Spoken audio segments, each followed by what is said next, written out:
Good morning, guys. A little early today, 9:30, but this week's training, I'm excited to do it. Welcome. So if you're new to me, I'm Marshall Burtcher, and I help codependents rediscover their well-being and happiness after narcissistic abuse. I help them accomplish that by helping them heal the trauma bond, come to know, love, and live who they are, and create happy, sustainable relationships in their world.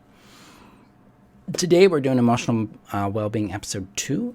It's really focusing on this idea of this aggressiveness we tend to feel after we've been a people pleaser for a very long time.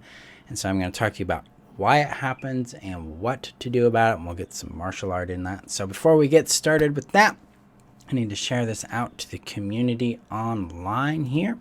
So the community is where you find your safe haven here on the internet, where you can find guidance, support, and tools that help you thrive beyond codependency and come into contact with your well-being, your happiness, and truly who you are and what you want to do with your life. So that link is above on Facebook. It's below on YouTube, and if you're on YouTube, hit that subscribe button. So I'm going to get this shared out to the community real quick here. As long as buttons will do what buttons need to do. Okay. There we go. So again, good morning. It's nice to see you guys today. So, feeling aggressive after being a people pleaser, here's why and what to do about it. So people pleasing is an act of fawning. It's where we are trying to appeal or appease the feelings, the wants, the needs of another person so that they'll like us, they'll love us, they'll keep us, or at least at a minimum, they won't hurt or harm us anymore. It's basically we are trying to get someone to like and love us by becoming what we think they want us to be. And this tends to trap us in a cycle of pleasing, perfectionism, and failure. And we're just constantly going around and around and around in that.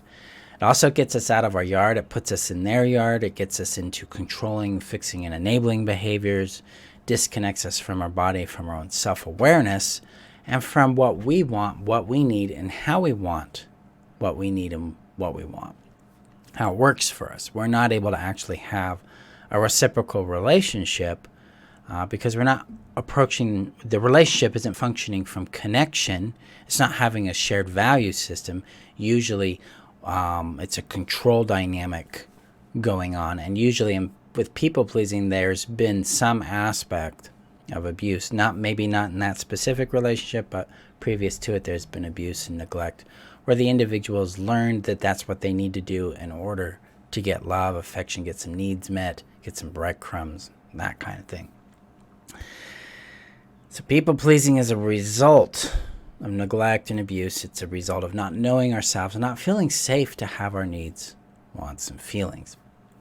And the next adventure here, the next component in this is when we start to leave the people-pleasing world, we start to enter the other side of it, which tends to be ultra-independence, and that tends to be communicated as an aggressive way. And I'm gonna draw this out here. So I'm gonna switch us over to the style here. Okay.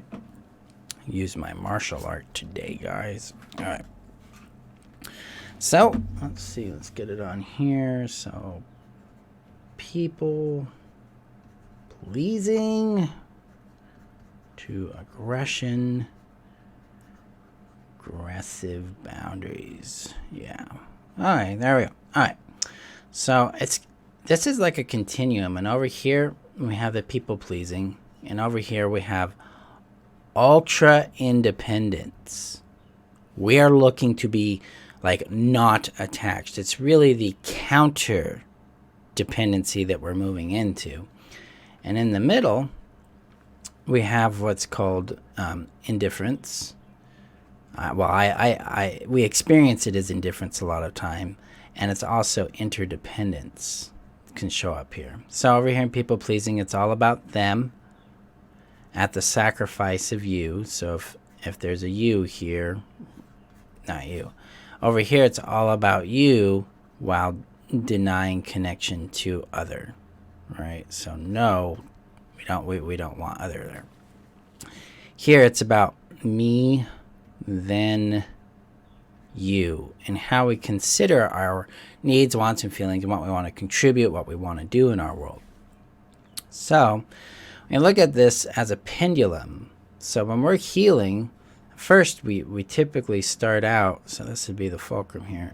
We start out here in the people-pleasing spectrum, and then as we heal, we tend to swing really quick over here to the ultra-independent spectrum.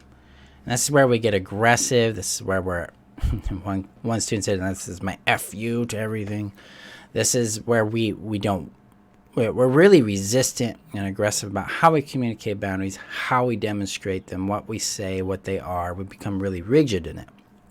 Very understandable, because we're swinging back to this side. We're getting used to it. We're flexing our muscles.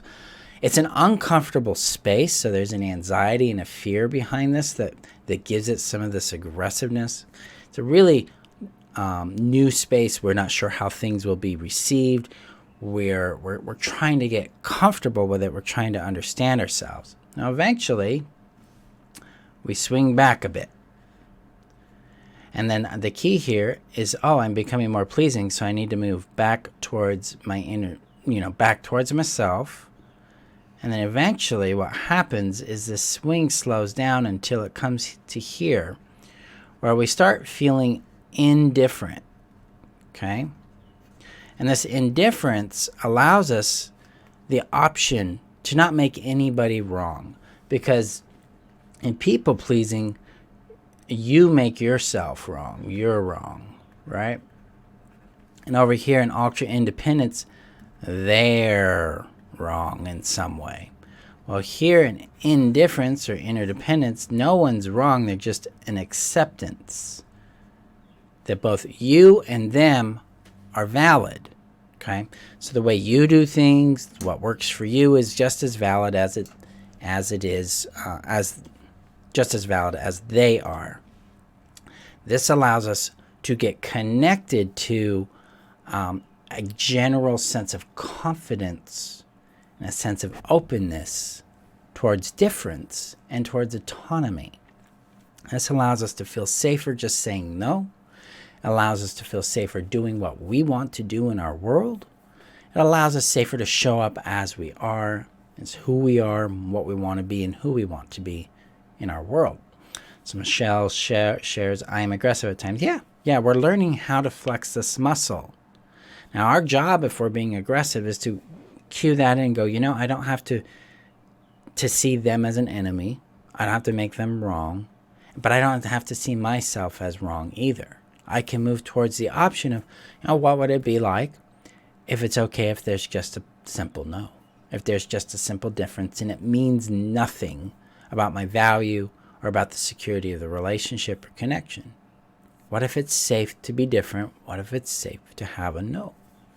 So this allows us to get comfortable in this new space that we're showing up in, and allows us to get used to the discomfort that shows up when saying no, when having a difference, and with being ourselves. Because eventually we'll become more and more comfortable with that as we practice it.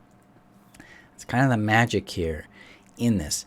So it's real normal to feel aggressive after being a people pleaser for a long time and to move into that really independent state, because you're fleshing out your own sense of autonomy, your own boundaries, your own sense of self. It is normal to swing back towards the people-pleasing side. That's your signal to go, okay, well, I can move back to my body, back to my boundaries, back to my sovereignty, and ask myself, what do I want here?